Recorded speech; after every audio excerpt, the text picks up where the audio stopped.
What's up, Culture Boys? आज हम explain करने वाले ड्रैगन बॉल सुपर की मांगा चैप्टर एपिसोड नंबर 50 को। तो फिर शुरू करते हैं बिना किसी देरी के।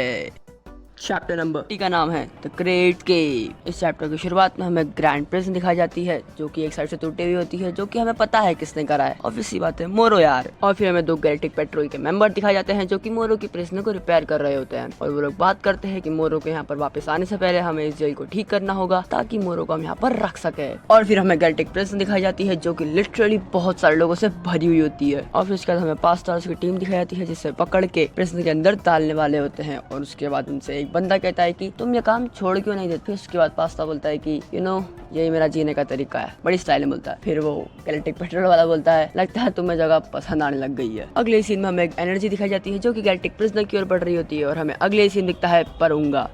सारे के सारे विलेन सारे सब आजाद हो चुके होते हैं। लिटरली आधों को समझ ही नहीं आ रहा होता कि हम आजाद हो गए लिटरली। और दूसरी ओर गैलेक्टिक पेट्रोल वाले वो सिर्फ खड़े खड़े देख रहे होते हैं। और वो तो कम्युनिकेट करने की कोशिश भी करते हैं पर बाहर किसी ना कम्युनिकेट कर पा रहे होते हैं। और एक तो उनकी सारी एनर्जी भी खत्म हो चुकी होती है। फिर एक बंदा होता है जो कि बोल रहा होता है मास्टर, और वैसे मोरो को बोल रहा है आपने कर दिखाया, आपने सबको फ्री कर दिया। और वो होता है सेगाबू। और वो डायरेक्ट गैलेक्टिक पेट्रोल वाले पे अटैक करके बोलता है कि हम तुम्हें कुछ नहीं करेंगे, मुझे बस एक शिप दे दो। सीन शिफ्ट होता है दूसरी ओर जहाँ पर हमें पता पड़ता है कि नेरेस को भी पता पड़ चुका है कि सारे के सारे प्रिजनर आजाद हो चुके हैं। फिर कैस्का बोलता है रुको, मुझे याद आ रहा है कि यही मोरो की थर्ड विश थी। इन्हीं सब बातों के बीच में गोकू और वेजिटा को भी पता पड़ जाता है कि मोरो की थर्ड विश क्या थी। और तुरंत वो सभी की सभी विलन से भरी शिप गोकू और वेजिटा के सामने खड़ी हो जाती है। भाई अब आएगा ना मजा। वो जो शिप होती है वो सबसे पहले फायर करती है गोकू और वेजिटा के ऊपर, जिससे वो लोग बड़ी मुश्किल से बचते हैं। और फिर उसके बाद शिप में से एक एक करके सारे के सारे विलन बाहर आ जाते हैं। और फिर मोरो सेगाबू से बोलता है कि शाबाश सेगाबू, तुम अपने साथ एक आर्मी भी लाए हो, वेल डन। और फिर उसके बाद जितने भी विलन्स होते हैं वो सब के सब गोकू वेजिटा और ग्रेट पे अटैक कर देते हैं। और उसके बाद गोकू वेजिटा अपने जाते हैं सुपर सेन ब्लू फॉर्म में और बड़ी इजीली उन सभी विलन्स को मार रहे होते हैं। ये तो बहुत ऑब्वियस सी बात है।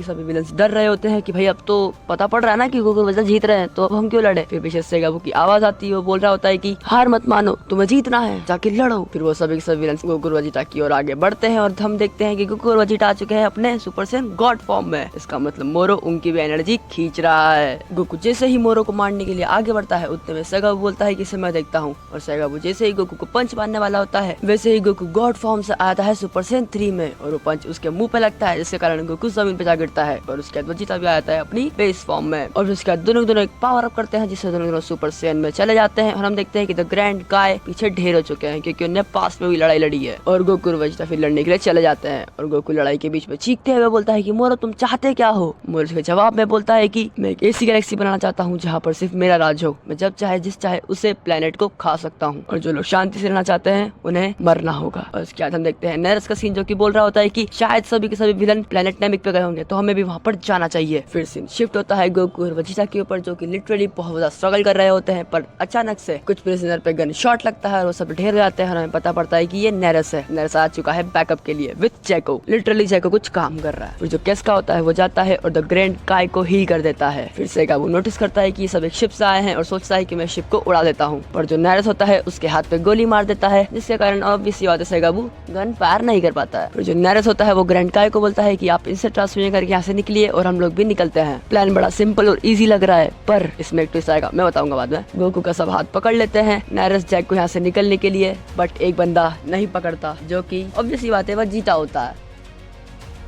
इसलिए बहुत पसंद है। गोकू बोलता है कि ये बचकान यहाँ मत करो, यहाँ से जल्दी निकलना होगा वरना तुम मर जाओगे। वेजिटा बोलता है यही एक पॉइंट है गोकू जहाँ पर तुम और मैं अलग अलग हूँ। उतने में गोकू वहाँ से निकल जाता है और सभी प्रिजनर सोच रहे होते हैं कि भाई कहाँ गया ये तो गायब ही हो गया। और गोकू पहुंचता है गैलेक्टिक किंग के बाथरूम में जहाँ पर गैलेक्टिक किंग पूछते हैं कि तुम यहाँ पर क्यों आए गोकू। गोकू बोलता है बस टहल रहा था। क्यों, कोई प्रॉब्लम है क्या। दूसरी ओर में वेजिटा का सीन दिखाया जाता है जो कि उड़ते हुए एक शिप की ओर निकल जाता है और वो शिप वहाँ से निकल जाती है। मतलब वेजिटा भी सेफली वहाँ से इजेक्ट कर चुका है। मोरो और ये सब सोच रहे होते हैं कि ठीक है अब गया, मतलब सॉल्व हो गया सब कुछ, भाग गए लोग। जो शिप का पायलट होता है, शिप में वेजिटा होता है शिप का पायलट, वो बोलता है कि चलो चलते हैं हम लोग गैलेक्टिक प्रिजनर की और वहाँ पर हम लोग सबसे मिल लेंगे। ऑब्वियसली बात वेजिटा मना कर देता है। वेजिटा बोलता है मैं तुम्हें एक प्लेनेट का नाम ले रहा हूँ, हम लोग वहाँ पर जाएंगे। और वो प्लेनेट होता है प्लेनेट यादराद। इसी के साथ ये वीडियो यहीं पर खत्म होती है और मेरे चैनल को सब्सक्राइब करना मत भूलना। और अगर वीडियो अच्छी लगी तो लाइक देना प्लीज। बस इस वीडियो के लिए मिलता हूँ, बाय बाय। बहुत फास्ट नहीं बोल दिया।